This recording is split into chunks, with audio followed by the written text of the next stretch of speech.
Alors, Yellow, Oui, on va parler de qui aujourd'hui?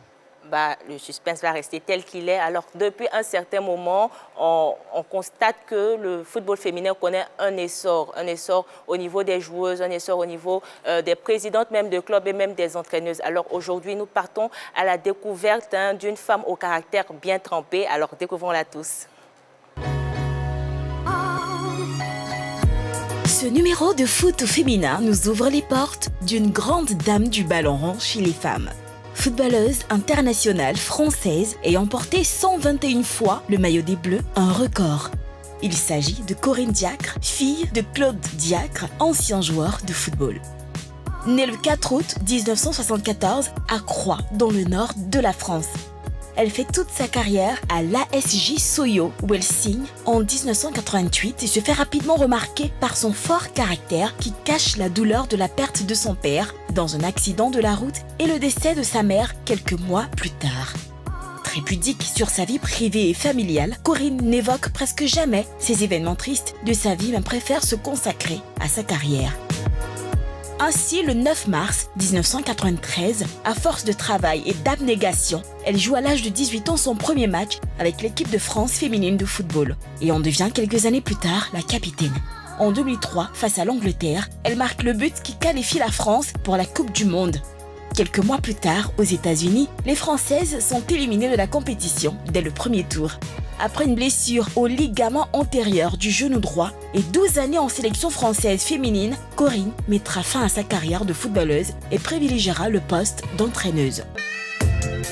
Après avoir obtenu son certificat de formatrice, elle a été l'adjointe du sélectionneur de l'équipe de France, Bruno Brini, aux côtés d'André Barthélemy. C'est à l'AS Soyo, son club de cœur, qu'elle fera ses premiers pas avec l'équipe Fagnon de 2007 à 2013. En 2014, elle devient la première femme à obtenir le brevet d'entraîneur de football professionnel, permettant d'entraîner des clubs de Ligue 2 et Ligue 1. Le 28 juin de la même année, Corinne Diacre est nommée entraîneuse de Clermont, devenant la première femme entraîneuse d'une équipe de football masculine en France à ce niveau. Le 12 septembre 2014, à la suite de la victoire de Clermont face au Havre 1-0 dans le cadre de la 6e journée de Ligue 2, elle devient la première femme entraîneuse à avoir remporté un match de championnat de football professionnel masculin. En septembre 2015, son contrat est prolongé de 2 ans et elle est ainsi liée au club jusqu'en 2018. À la fin de l'année 2015, elle est élue meilleure entraîneur de Ligue 2 par l'hebdomadaire France Football. Le 30 août 2017, grâce à ses performances dans les différents clubs, elle est nommée sélectionneuse de l'équipe de France féminine de football pour une durée de 4 ans. Sur le terrain ou en dehors, Corinne ne laisse jamais transparaître ses émotions. Juste, intransigeante, rigoureuse et mère fouettarde, Corinne Diacre assume son caractère bien trempé en ironisant. Sacrée dame de fer. Un sacré personnage, Corinne Diacre. Bien trempé. Alors, elle s'est créée toute une image, elle s'est créée une carapace de femme fermée, peu accessible, qui ne parle pas beaucoup, une vraie personnalité. Elle a aussi une relation difficile avec la presse. On ne sait pas pourquoi. Dans l'élément, tout à l'heure, ça a été dit qu'elle est renfermée parce qu'elle avait perdu son père et sa mère à l'âge de ses 14 ans. Donc, déjà là, elle se crée une carapace. Peut-être qu'elle est un peu plus sensible qu'on ne le croit. Donc, elle se crée une carapace d'entraîneur qui ne veut pas forcément laisser ses sentiments transparaître sur le terrain ou en dehors du terrain. Une fois, elle avait un entretien dans lequel elle disait « Il m'arrive de sourire souvent. » Pour moi, sourire, c'est normal. Pour elle, sourire, c'est un événement. On voit l'entraîneur qui sourit avec ses joueuses et tout. C'est un événement. Donc là, c'est une femme que nous venons de découvrir qui a un caractère bien trempé. Je pense que ces statistiques en disent aussi long. Oui, elle a commencé en 2007-2013 avec le Soyo. Elle s'est très bien comportée. 2007-2013, elle sera adjointe de l'équipe de France. 2014-2017, Clermont FC. 50 victoires, 39 matchs nuls, 44 défaites. Depuis 2017, elle avec cette équipe de France au niveau des femmes, 22 matchs, 18 victoires. Avec l'équipe de France, je suis allé un peu plus loin sur les 5 derniers matchs. 4 victoires, soit 80% de victoires, 1 match nul, 0 défaite, 14 buts marqués, 13 encaissés. Elle est tout simplement exceptionnelle. Elle a révolutionné quand même le football au niveau de la France parce qu'elle a apporté quelque chose qu'on n'avait pas. Justement, elle a apporté quelque chose qu'on n'avait pas. Elle a été la première entraîneuse à diriger une équipe de football masculine. Alors, je voudrais demander au président, est-ce que vous seriez prêt à prendre une femme pour entraîner le Racing Club? Je pense que même au plan national, on a Clémentine Touré qui fait quelque chose d'intéressant et d'exceptionnel. Pourquoi pas? Si à un moment donné, on pense que là, aujourd'hui, elle est en train de faire un beau boulot avec l'équipe nationale féminine. Si un jour elle partait de là et qu'on pense qu'on a besoin de son expertise au niveau de notre club, je pense que ça sera la bienvenue. Que Touré Clémentine, vous n'avez pas d'autres vues ailleurs? Aujourd'hui, je pense qu'il y en a beaucoup, mais elle est en train quand même de faire un boulot exceptionnel. Pour ne citer qu'elle, voilà, je pense que c'est une femme que j'apprécie beaucoup et je la vois à l'œuvre, elle se bat beaucoup pour l'évolution du football féminin à travers l'équipe nationale féminine. Déjà, il fallait être très, très courageux pour une femme de prendre une équipe d'hommes. Elle l'a fait avec l'équipe de Clément, même si les stats ne sont pas aussi intéressants que... Oui, mais bon, juste le fait qu'elle l'ait fait, c'est déjà bien. Le fait qu'elle ait pris cette équipe de Clément, ça a été quand même quelque chose de révolutionnaire au niveau du foot en France. Ensuite, elle arrive en équipe nationale, elle vient avec ses méthodes.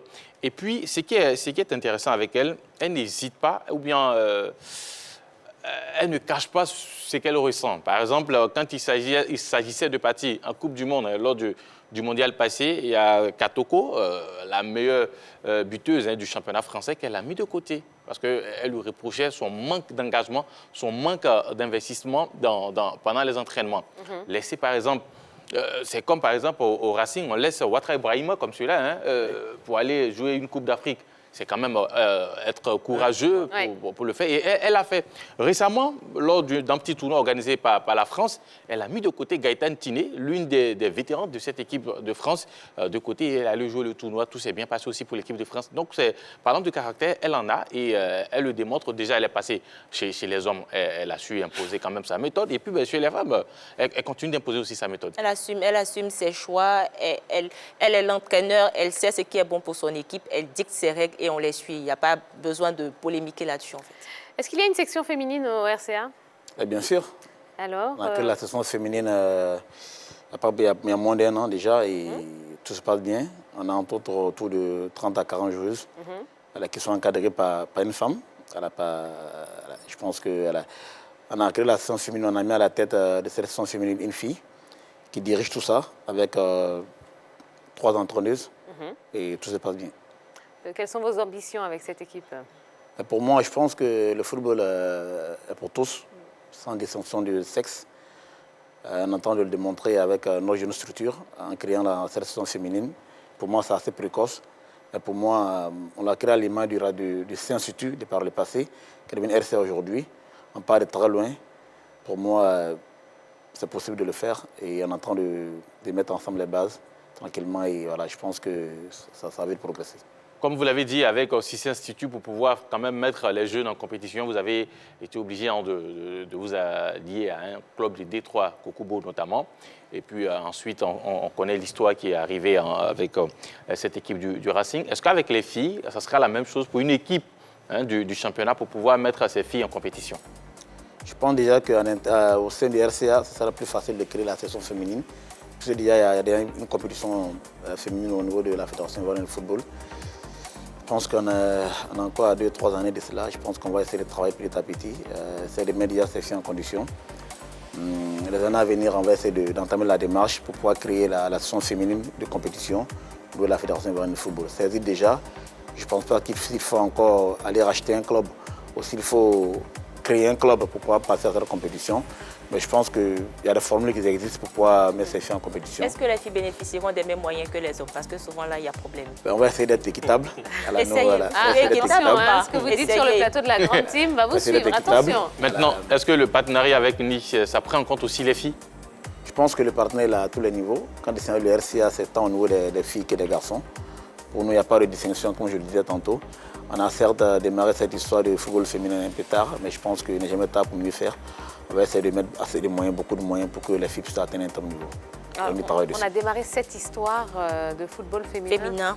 Attention. On va essayer. On est toujours sur la réserve. Nous, on va vous suivre. Allez, merci beaucoup. Merci pour cette belle découverte, Yellow Blémonde. Bien, on passe tout de suite à tout ce qui fait... non, c'est pas tout, à ce qui fait le buzz.